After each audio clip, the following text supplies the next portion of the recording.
ప్రధాన పత్రికలలోని ప్రధాన వార్తల విశ్లేషణ కార్యక్రమానికి స్వాగతం. నేను మీ భూమిరెడ్డి శ్రీనాథ్ రెడ్డి, జర్నలిస్ట్ని. ఆంధ్రజ్యోతి పత్రిక ప్రధాన ఎడిషన్ను ఒకసారి చూసినట్లయితే ఆ భేటీల మర్మమేమి, ఒప్పందంతో సంబంధం లేకుండా 3 సార్లు కలిసిందెందుకు అంటూ మాజీ ముఖ్యమంత్రి, అప్పుడు ముఖ్యమంత్రిగా ఉన్న సమయంలో జగన్మోహన్ రెడ్డి గారు ఆదానితో కలిసినటువంటి వార్తను ప్రముఖంగా ప్రచురించింది. అమెరికా కేసుపై భారత సంస్థలతోనూ దర్యాప్తు చేయాలని సుప్రీంకోర్టులో పిటిషన్ దాఖలైనటువంటి విషయం నేడు బెంచ్ ముందుకు వస్తున్నటువంటి ప్రస్తావన బెంచ్ ముందుకు రాబోతోందన్నటువంటిది ఈ వార్త యొక్క సారాంశంగా కనిపిస్తోంది. 2021 డిసెంబర్ 1న విద్యుత్ ఒప్పందం, అంతకుముందు ఆగస్టు, సెప్టెంబర్, నవంబర్లో జగన్తో ఆదాని భేటీ, లంచాల లీక్ లేకుండా భేటీలు ఎందుకు, సెక్కితో అనుబంధ ఒప్పందం మాటేంటి, ఆదాని గురించి ఈఆర్సీ సైతం ప్రస్తావన, ముడుపుల భాగోతం నచ్చకే అజూర్. ఏదైతే ఆదాని కంపెనీకి సంబంధించి అమెరికాలో కేసు నమోదైందో దానికి సందర్భంలో ఆంధ్రప్రదేశ్ ప్రభుత్వంతో ఆదాని కంపెనీ ఒప్పందానికి ముందే 3 సార్లు ఆదానితో భేటీ అయ్యారన్నటువంటిది ఆ ఫోటో క్యాప్షన్తో ఆంధ్రజ్యోతి ప్రచురించింది. అమెరికా కేసుపై భారతదేశంలో కూడా విచారణ చేయాలని సుప్రీంకోర్టులో పిటిషన్ దాఖలైనటువంటి విషయాన్ని కూడా ప్రస్తావించింది. ముడుపుల భాగోతం నచ్చకనే అజూర్ వైదొలిగిందన్న అమెరికా దర్యాప్తు సంస్థల అంటూ ఒక వార్తను ప్రచురించినటువంటి పరిస్థితి కనిపిస్తోంది. ఇంకొకటి, పంత్కు కాసుల పంట, టీమిండియా వికెట్ కీపర్ బ్యాటర్కు 27 కోట్లు, ఐపీఎల్ మెగా వేలంలో రికార్డు ధరతో లక్నోవు సొంతం 26.75 కోట్లకు శ్రేయస్ను దక్కించుకున్న ఢిల్లీ క్యాపిటల్స్. వెంకటేష్ అయ్యర్కు 23.75 కోట్లు, హర్షదీప్ చహల్కు 18 కోట్లు, 12 కోట్లు 25 లక్షలతో గుజరాత్కు పేసర్ సిరాజ్ నేడు వేలం అంటూ పంత్కు కాసుల పంట పండినటువంటి విషయాన్ని 27 కోట్లకు ఏదైతే లక్నో సొంతం చేసుకుంది ఐపీఎల్ మెగా వేలంలో ఈసారి పంత్ యొక్క పంట పండిందనే చెప్పుకోవచ్చు. ఇంకొక వార్తను చూసినట్లయితే కల్తీ నెయ్యిపై కదిలిన సిట్, డిఎస్పీల స్థాయిలో విచారణ ప్రారంభం. శ్రీవారి లడ్డు ప్రసాదాలకు నెయ్యి సరఫరా చేసిన వైష్ణవి, ఏఆర్ డైరీ, చెన్నై ల్యాబ్కు ఒప్పందాలు, అన్ని కోణాల్లో వివరాలు సేకరించినటువంటి అధికారులు. 2 డైరీల నుంచి కీలక పత్రాలు స్వాధీనం. ఏఆర్ డైరీలో 13 గంటల పాటు సోదాలు. శ్రీవారి లడ్డు ప్రసాదం తయారీలో కల్తీ నెయ్యికి సంబంధించినటువంటి వ్యవహారం ఇప్పట్లో సద్దుమణియేట్టుగా లేదు. గతంలో ముఖ్యమంత్రి హోదాలో స్వయంగా నారా చంద్రబాబు నాయుడే గత ప్రభుత్వం శ్రీవారి ప్రసాదంలో నెయ్యి కల్తీని వాడిందని చెప్పినటువంటి నేపథ్యంలో అది ఒక పెద్ద సెన్సేషన్ అయింది. తర్వాత డిఎస్పీలు ఉండగా వారిలో 3 ఆధ్వర్యంలో సిబ్బంది 3 బృందాలుగా ఏర్పడ్డారు. ఆదివారం ఒక బృందం వైష్ణవి డైరీకి, మరొక బృందం తమిళనాడులోని దిండుగల్కు చెందిన ఏఆర్ డైరీకి, ఇంకోటి చెన్నైలోని ఎస్ఎంఎస్ ల్యాబ్కు వెళ్ళాయి. టీటీడీకి కల్తీ సరఫరా అయినటువంటి సమయంలో కల్తీ జరిగిందా, ఏ మోతాదులో జరిగింది, ఈ ఒప్పందం వెనుక ఏమైనా ఆర్థిక లావాదేవీలు ఉన్నాయా అన్నటువంటిది కూడా మొత్తం విచారిస్తున్నటువంటి పరిస్థితి అయితే కనిపిస్తోంది. పోలవరం సొరంగాలకు ముప్పు, వైసీపీ ప్రభుత్వంలో నోచుకొని లైనింగ్ పనులు, నీటి ఊట కారణంగా కూలుతున్న పైభాగాలు, సొరంగాలు పూర్తిగా మూసుకుపోయే ప్రమాదం, మళ్ళీ తవ్వాలంటే అదనపు వ్యయం.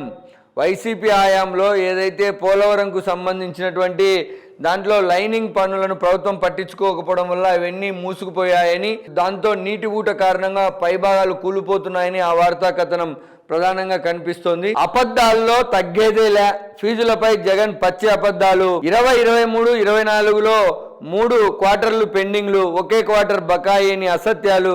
క్వార్టర్ ముగిసిన వెంటనే విడుదల చేశారట. అలాగైతే తల్లిదండ్రులు ఎందుకు క్యూ కట్టారు? ఒకసారి సకాలంలో విడుదల కాని ఫీజులు, బకాయిల కారణంగానే సర్టిఫికెట్ల నిలుపుదల. విద్యార్థులకు ఫీజులు రియంబర్స్ చెల్లించేటటువంటి క్రమంలో వైఎస్ఆర్ కాంగ్రెస్ పార్టీ అధినేత జగన్మోహన్ రెడ్డి పచ్చి అబద్ధాలు మాట్లాడుతున్నారని, 1 టర్మ్ మాత్రమే ఫీజు పెండింగ్లో ఉందని చెప్తున్నటువంటి జగన్మోహన్ రెడ్డి మాటలు పచ్చి అబద్ధాలని ఆంధ్రజ్యోతి కథనం ద్వారా చెప్పే ప్రయత్నం చేసింది. 3 సార్లు ఇప్పటికీ 3 టర్ములు ఫీజు ఇవ్వలేదని, దాని ద్వారానే సర్టిఫికెట్లు పిల్లలకి ఇవ్వకుండా కళాశాల యాజమాన్యాలు వారి దగ్గర పెట్టుకున్నాయన్నటువంటిది ఆ యొక్క ప్రధాన అంశం. ఇంకొకటి, పార్లమెంటు ముందుకు 16 బిల్లులు, వీటిలో సవరణ కూడా ఉంది, వక్స్ సవరణ కూడా, జమిలీ బిల్లును కూడా చేర్చే అవకాశం ఉంది. నేటి నుంచి శీతాకాల సమావేశాలు. బీజేపీలో మహా ఉత్సాహం, కాంగ్రెస్కు ఆదాని అస్త్రం, నిలదీసేందుకు విపక్షాల కసరత్తు, మణిపూర్పై చర్చకు డిమాండ్, వాయు కాలుష్యం ముప్పు పైన అఖిలపక్ష సమావేశానికి 30 పార్టీల నాయకులు హాజరు. నేటి నుంచి జరుగుతున్నటువంటి శీతాకాల సమావేశాలలో భారతీయ జనతా పార్టీ ఏమో మహారాష్ట్ర ఎన్నికల ఫలితాల సంతోషంతో ఆ ఊపు మీద వెళ్ళేటటువంటి అవకాశం ఉండగా, ఏదైతే ఆదానికి సంబంధించినటువంటి లంచాల భాగోతం పైన కాంగ్రెస్ పార్టీ భారతీయ జనతా పార్టీని ఆ పార్టీకి సంబంధించినటువంటి కూటమిని నిలదీసేటటువంటి అవకాశం అయితే స్పష్టంగా కనిపిస్తుంది. ఇది ఆంధ్రజ్యోతిలో ప్రధానంగా కనిపించినటువంటి వార్తల ప్రధానమైనటువంటి శీర్షిక. ఈనాడు మెయిన్ ఎడిషన్ను చూసినట్లయితే కోట్లాభిషేకం, ఐపీఎల్ వేలంలో పంత్కు రికార్డు ధర అంటూ ఏదైతే రిషబ్ పంత్కు 27 కోట్లు లక్నో సూపర్ జైంట్స్ స్వాధీనం చేసుకుంది. శ్రేయస్ అయ్యర్ను 26 కోట్ల 75 లక్షలకు పంజాబ్ కింగ్స్ చేసుకోగా, వెంకటేష్ అయ్యర్ కూడా 23 కోట్ల 75 లక్షలతో కోల్కతా నైట్ టైగర్స్ స్వాధీనం చేసుకున్న పరిస్థితి కనిపిస్తుంది. ఈసారి భారత క్రికెట్ ఆటగాళ్లకు కోట్ల రూపాయలు ఐపీఎల్ ద్వారా రాబోతున్నాయి. అందులో రిషబ్ పంత్, శ్రేయస్ అయ్యర్, హర్షదీప్ సింగ్, చాహల్, వెంకటేష్ అయ్యర్తో పాటు మరి చాలా మంది ఉన్నటువంటి పరిస్థితి అయితే కనిపిస్తుంది. విశాఖ జోన్కు ముందడుగు పడింది. 12 అంతస్తుల్లో జీఎం కార్యాలయ నిర్మాణానికి ఏర్పాట్లు జరుగుతూ ఉన్నాయి. 149 కోట్లతో టెండర్లను రైల్వే శాఖ పిలిచింది. 2 సంవత్సరాల్లో పూర్తి చేయాలని గడువు విధించింది. రైల్వే మంత్రి అశ్విన్ వైష్ణవ్ ఈ సందర్భంగా వెల్లడించినటువంటి పరిస్థితి కనిపిస్తోంది. మొత్తానికి కేంద్ర ప్రభుత్వంలో ఆంధ్రప్రదేశ్ ప్రభుత్వము, తెలుగుదేశం పార్టీ కావచ్చు, జనసేన కావచ్చు, వీళ్ళు భాగస్వామ్యం అయిన తర్వాత రైల్వే శాఖ నుంచి ఆంధ్రప్రదేశ్కు రావాల్సినటువంటి అనేకమైనటువంటి ప్రాజెక్టులు వస్తున్నటువంటి పరిస్థితి కనిపిస్తోంది. అందులో భాగంగానే విశాఖకు రైల్వే జోన్ కూడా ముందడుగు పడినటువంటి పరిస్థితి కనిపిస్తోంది. మొండి తోక సోదరుల చుట్టూ బిగిస్తున్న ఉచ్చు, చంద్రబాబును అంతమొందించేందుకు పక్కా ప్రణాళిక, 15 మందితో 3 యాక్షన్ టీంల ఏర్పాటు, బాబుపై నందిగామలో 2 ఏళ్ల నాటి రాళ్ల దాడి కేసు, అప్పట్లో నిందితుల చిత్రాలు విడుదల చేసిన తెలుగుదేశం పార్టీ ఉద్దేశపూర్వకంగా నీరుగార్చినటువంటి అప్పటి సిపి కాంతి రాణా, మాజీ ముఖ్యమంత్రిగా ఉన్నటువంటి సమయంలో చంద్రబాబుపై ఎక్కడైతే నందిగామలో జరిగినటువంటి రాళ్ల దాడిలో అప్పట్లోనే తెలుగుదేశం పార్టీకి సంబంధించినటువంటి క్యాడరు ఊహా చిత్రాలను కొంతమందిని విడుదల చేసింది. అయితే ఈ కేసును అప్పటి సిపి కాంతి రాణా నిర్వీర్యం చేశారని అప్పట్లో తెలుగుదేశం పార్టీ ఆరోపించింది. అయితే ప్రభుత్వం మారిన తర్వాత చంద్రబాబు నాయుడు ముఖ్యమంత్రిగా బాధ్యతలు స్వీకరించిన తర్వాత ఆ విషయంలో కొంత ముందడుగు పడినట్లుగా కనిపిస్తుంది. దీంతో ఏదైతే చంద్రబాబును అంతమొందించాలని ప్లాన్ చేసినటువంటి వ్యక్తులు ఉన్నారో వాళ్ళకి ఖచ్చితంగా అది ముప్పు వాటిల్లేటటువంటి ప్రమాదం అయితే ఉంది. భూ వివాదాలకు ముగింపు పలికేనా? డిసెంబర్ తొలి వారం నుంచి రెవెన్యూ సదస్సులు, ఇప్పటికే అందిన ఫిర్యాదులపై సీఎంఓ నిరంతర సమీక్ష, పరిష్కారంలో అన్నమయ్య ప్రథమం, నెల్లూరు అధమం. రెవెన్యూ సమస్యల పరిష్కారానికి సంబంధించి వైఎస్ఆర్ కాంగ్రెస్ పార్టీ ప్రభుత్వంలో అనేక అవకతవకలు జరిగాయన్నటువంటిది తెలుగుదేశం పార్టీ లేదా మహాకూటమి నాయకుల యొక్క పెద్ద ఆరోపణ అప్పట్లో నడిచింది. అయితే ప్రభుత్వం మారిన తర్వాత వాటిని పరిష్కరించే దిశగా రెవెన్యూ సదస్సులను ప్రారంభించింది. ఈ రెవెన్యూ సదస్సుల కారణంగా ఏదైతే రెవెన్యూ సమస్యల పరిష్కారంలో అన్నమయ్య జిల్లా మొదటి స్థానంలో ఉంటే నెల్లూరు అధమ స్థాయిలో ఉందన్నటువంటి వార్తను కూడా ప్రచురించినటువంటి పరిస్థితి అయితే ఈనాడులో ప్రధాన ఎడిషన్లో చూసాం. ఇక సాక్షి ప్రధాన పత్రిక విషయానికి వచ్చినట్లయితే మహా సీఎంపై పీఠముడి, మహారాష్ట్ర సీఎం పదవి కోసం ఫడ్నవీస్, షిండే, అజిత్ ప్రయత్నిస్తుండగా నేడు జరిగే ఎమ్మెల్యేల భేటీలో నిర్ణయం తీసుకునే అవకాశం ఉందని వార్తను ఒకటి, మహారాష్ట్ర ఎన్నికల ఫలితాల తర్వాత జరిగేటటువంటి వార్త పైన ఒకటి. 28న హేమంత్ ప్రమాణ స్వీకారం, జేఎంఎం నేత హేమంత్ సోరెన్ ఈ నెల 28వ తారీఖున జార్ఖండ్ ముఖ్యమంత్రిగా ప్రమాణ స్వీకారం చేయబోతున్నటువంటి వార్త. వాస్తవాలు దాచి అడ్డగోలు రాతలా, రైతుల సంక్షేమాన్ని ఆకాంక్షిస్తూ నిరంతరాయంగా ఉచిత విద్యుత్కు గత సర్కారు చారిత్రాత్మక ఒప్పందం చేసుకుంటే సౌర విద్యుత్ అత్యంత చౌకగా సరఫరా చేస్తామని కేంద్ర సంస్థ సెకీకి నాడు స్వయంగా లేఖ రాసింది. ఏదైతే ఆదానికి ఆంధ్రప్రదేశ్ ప్రభుత్వానికి మధ్య జరిగినటువంటి వాటిపైన తప్పుడు రాతలు రాస్తూ ఉన్నారు. అది సెక్కి అనేటువంటిది కేంద్ర ప్రభుత్వానికి సంబంధించినటువంటి సంస్థతో ఒప్పందం చేసుకుంటే అనవసరంగా జగన్మోహన్ రెడ్డి పైన, వైఎస్ఆర్ కాంగ్రెస్ పార్టీ ప్రభుత్వం పైన తప్పుడు రాస్తున్నారన్నటువంటిది కౌంటర్. అది ఒకటి వార్తను సాక్షి ప్రధానంగా ప్రచురించింది.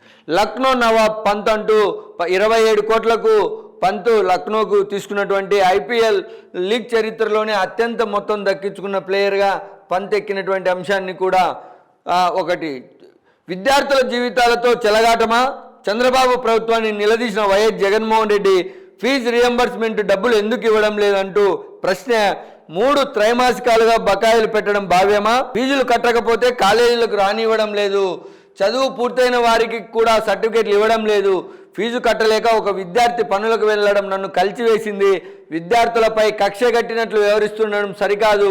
కూటమి పాలనలో విద్యతో పాటు అన్ని రంగాలలో తిరోగమనం. ఇంగ్లీష్ మీడియం, సిబిఎస్ఈ నుంచి ఐబీ దాకా అన్ని రద్దే. తమ ప్రభుత్వంలో విద్యకు అనేకమైనటువంటి ప్రయారిటీలు ఇచ్చామని, ఇప్పుడున్నటువంటి మహాకూటమి ఫీజు రియంబర్స్మెంట్కు సంబంధించినటువంటి బిల్లుల బకాయిలను చెల్లించలేకపోతోందని, ఒక విద్యార్థి ఫీజు కట్టలేక కూలికి వెళ్తున్నటువంటి సంఘటన తనకు కదిలించిందని మాజీ ముఖ్యమంత్రి జగన్మోహన్ రెడ్డి చేసినటువంటి వ్యాఖ్యలను సాక్షి ప్రధాన ఎడిషన్లో ప్రధానంగా ప్రచురించింది. తమ ప్రభుత్వంలో సవ్యంగా విద్యార్థుల సంక్షేమం జరిగితే మహాకూటమి 5 నెలల్లోనే విద్యార్థుల యొక్క సంక్షేమాన్ని గాలికి వదిలేసిందని జగన్మోహన్ రెడ్డి గారు చేసినటువంటి ఆరోపణలనే వార్త ప్రధానంగా ప్రచురించింది. ఇక దిశ పత్రికకు వస్తే తండ్రికి తగ్గ తనయుడు అంటూ ఏపీ రాజకీయాల్లో లోకేష్ నవశకాన్ని రూపొందిస్తున్నాడు. యువగలం పాదయాత్రలో ప్రజలకు చేరువయ్యాడు. సమస్యల పరిష్కారంలో నూతన ఒరవడిని సృష్టిస్తున్నాడు. ఏదైతే తన పాదయాత్రలో ఇచ్చినటువంటి హామీలను నెరవేర్చే దిశగా తను ముందుకెళ్తున్నాడని లోకేష్ యొక్క పరిణతి చెందినటువంటి రాజకీయ నాయకుడి కోణాన్ని దిశ పత్రిక ప్రధానంగా చూపించే ప్రయత్నం చేసింది. ఈ వార్త ఇప్పుడు ఈ రాష్ట్రంలో లోకేష్కు సంబంధించినటువంటి వార్త కూడా కొంత దిశ తీసుకొచ్చినటువంటి తెర మీదకి తెచ్చినటువంటి వార్త కొంత పబ్లిక్లో చర్చనీయాంశమైనటువంటి పరిస్థితి అయితే కనిపిస్తోంది. తెలుగుదేశం పార్టీకి వారసుడు లేడన్నటువంటి అనేక మంది వ్యతిరేకల యొక్క నోర్లు మూయించే దిశగా ఈ దిశ పత్రిక యొక్క కథనం అయితే కనిపిస్తోంది. దీనిపైన తెలుగుదేశం పార్టీలో ఒక విస్తృతమైన చర్చ జరుగుతోంది. తమకు భవిష్యత్ నాయకుడు దొరికాడన్నటువంటి కథనాన్ని అయితే వారు పదే పదే వాళ్ళ యొక్క సోషల్ మీడియాలో ట్రోల్ చేసుకునే పరిస్థితిని కూడా మనం చూస్తూ ఉన్నాం. ఇది ఇవాల్టి ప్రధాన పత్రికలలోని ప్రధాన వార్తల విశ్లేషణ కార్యక్రమం. రేపు మళ్ళీ ప్రధాన పత్రికలో ఉన్నటువంటి వార్తలు, వాటి వెనుక ఉన్నటువంటి వాస్తవాలపైన చర్చిద్దాం. నమస్తే.